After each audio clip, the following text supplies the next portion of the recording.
Bilang isang tao ay may kanya-kanya tayong mga pagsubok at kanya-kanyang pinagdadaanan sa buhay.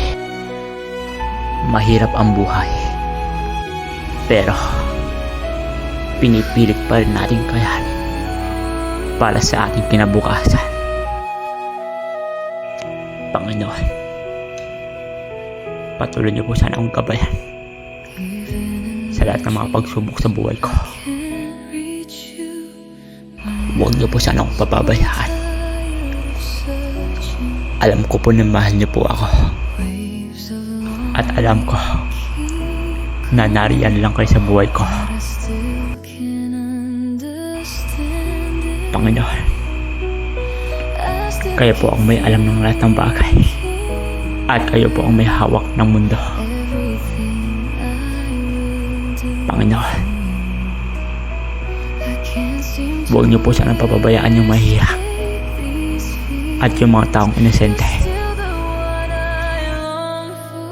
Naway patuloy niyo lang po silang i-guide para sa kanilang kinabukasan at para sa kanilang pamilya.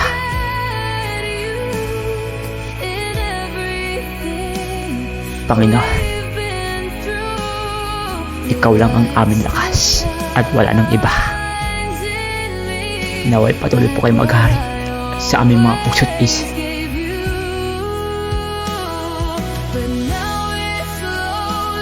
Panginoon, alam namin na nalalaman mo ang mga sinisigaw ng puso namin. Panginoon, huwag niyo po sanang pababayaan ang mahihirap at lahat ng mga taong nangangailangan ng tulong dito sa mundong to. Naway patuloy niyo po silang gabayan at ingatan. At maging sa aking mga kaibigan, ay patuloy po kayo maghari sa kanila at patawarin niyo po sila sa kanilang mga kasalanan, sapagkat hindi po nila alam ang kanilang mga ginagawa. Panginoon, nalalaman namin na nandiyan ka lang sa puso namin kahit hindi namin kayo nakikita. At alam namin na handa mo kaming iligtas sa kapahamakan. Sana pagdating ng panahon ay magsama-sama tayong lahat sa paraiso. Hanggang dito na lang. Salamat. Unang-una sa Panginoon. At pangalawa, sa lahat ng mga tao na kasalamuha ko at mga naging kaibigan ko, maraming salamat. Hindi ko kayo makakalimutan habang buhay. Kayo ang naging pamilya ko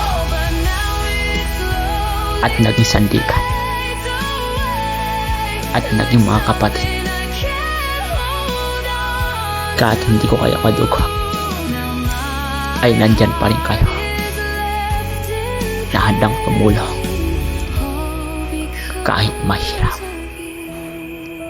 Kaya salamat sa panonood. Sana nagbigay aral sa mga kabataan. Hanggang dito na lang. Super big salamat.